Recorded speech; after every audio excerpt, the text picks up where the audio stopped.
next kid that's getting ready to speak, I have nothing but great things to say about him. I spoke via email to his father many years ago, sent me a video of him and his brother, and they were coming from Kansas, I think.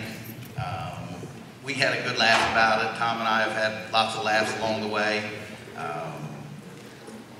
His older brother played for me, was a Sid Pearl winner as well. He's at the University of Chicago, and the second brother is here.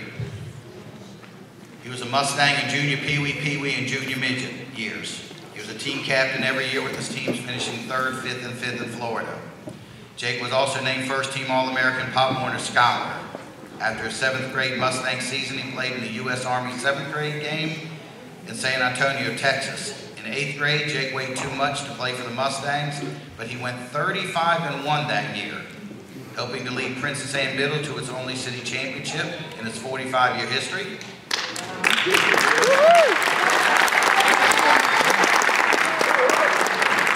Jake still claims the Virginia Beach Middle School single-season TD record. He made it to the AYF 14U National Championship game. They won the Virginia Spring Football Championship, and he played the U.S. Army 8th grade All-American game and the Semper Fi All-Star game in Los Angeles. Jake entered high school ranked as one of the top 50 freshmen in America. Let's go deep.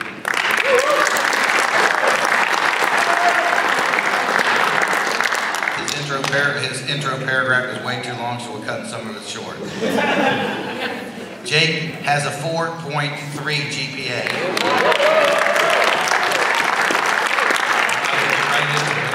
He scored 33 on his ACT, a score which is in the top 99 percentile nationally.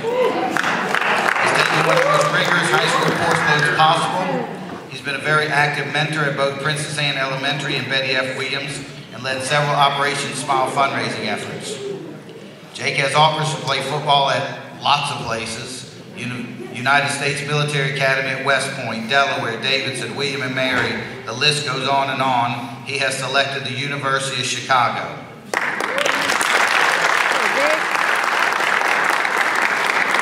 University of Chicago is ranked by U.S. News as the #3 best university in the country, only behind Princeton and Harvard, and the #1 business school in America. It's one of the most selective schools in the world where only best students apply, and less than 6% of those are accepted. Over 80% of the students accepted to the University of Chicago attend there. Every one of University of Chicago's senior football players has signed commitments for jobs after graduation before their senior year even started, most earning greater than $200,000 per year.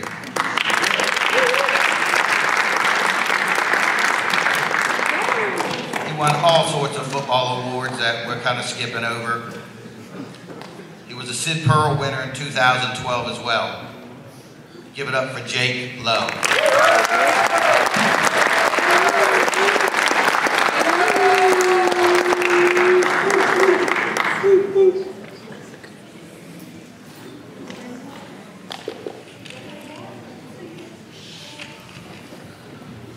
Hi. First off, I would like to say congratulations to all of the Mustang teams. You guys were all very successful this year, and a special congratulations to Coach Bruce and his junior pee-wee team for winning the national championship. I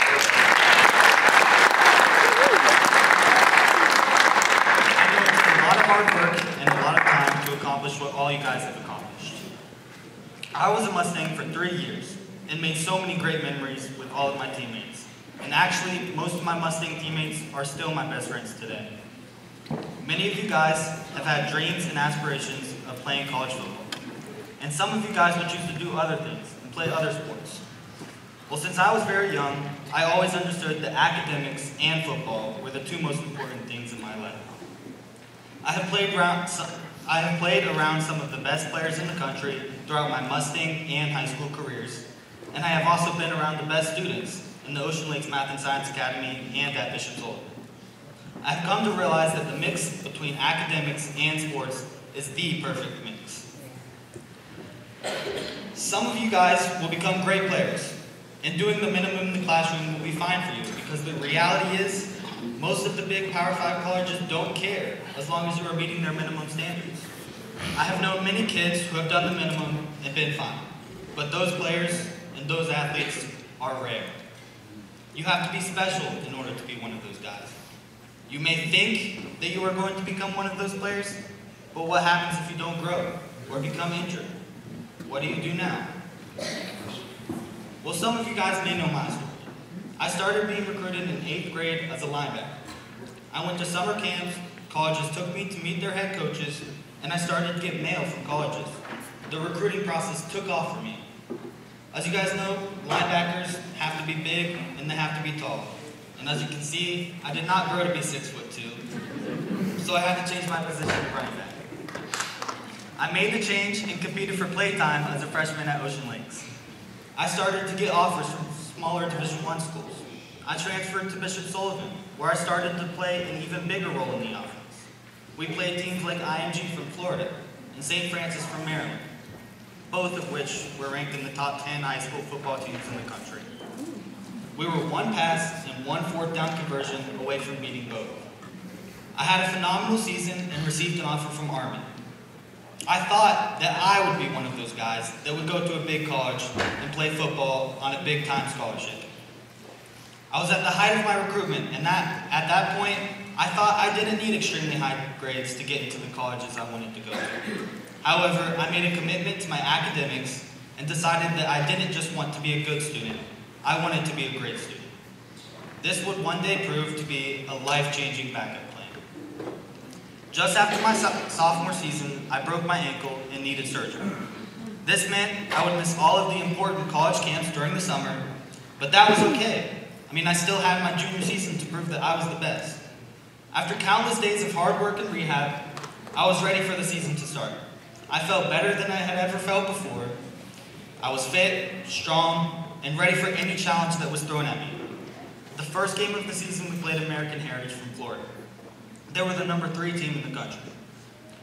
On one of the last plays of the game, I tore my ACL. My junior season, which is the biggest season and time for recruiting, was gone. Colleges started to ignore my texts and calls more and more often. For many people, this would be devastating. I worked my butt off and hoped for a breakout senior season. Well, my senior season came along, and during the 6th game of the season, I tore my other ACL. I was absolutely devastated and knew that my high school career was over. The catch is, I had been working hard on more than just football. I had also been working hard on my schoolwork. Throughout my high school, I had been taking the most challenging courses offered and achieving all A's in all of those courses. There's no trick to doing well in school, and it's not because I have anything special. I did well in school because I worked hard, studied, and asked questions when I didn't know the answer. I started to research football programs at high academic universities. What I learned is that high academic coaches wouldn't even talk to me unless I had it above a certain minimum. Now, I'm not saying that football isn't important, because football has changed my life and has given me opportunities I would not have without it. I believe that it is important to have a great mix of football and great academics. I had been recruited by Army, Penn, Princeton, Yale, UChicago, MIT, Johns Hopkins, and Carnegie Mellon. In October, I was still deciding what university I most wanted to attend. Since I did not know which school I wanted to go to, I applied as a regular student at UChicago. I had a great transcript, great test scores, great extracurriculars, and some great recommendations. Yet, I was not accepted by admissions. As I got further in my decision-making process and knew that the University of Chicago was the place I wanted to be at, I called the football coach and he sent a request to support my application to admissions. Within a couple of days, I was admitted into the school. That is the difference football makes.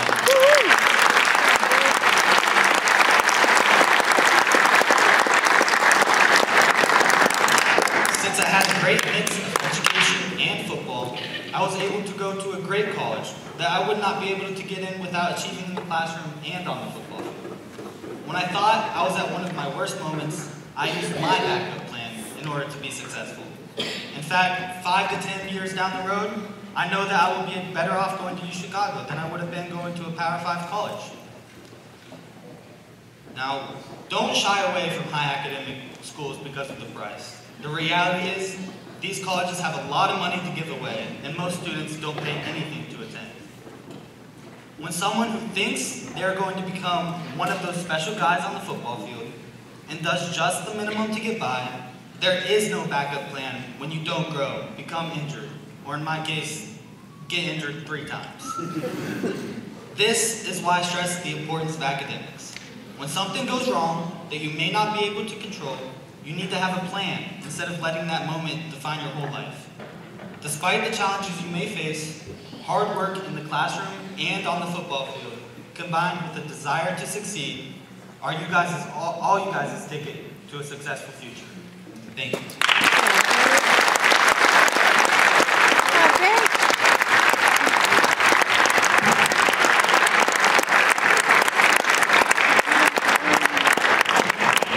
Jay Lowe, everybody.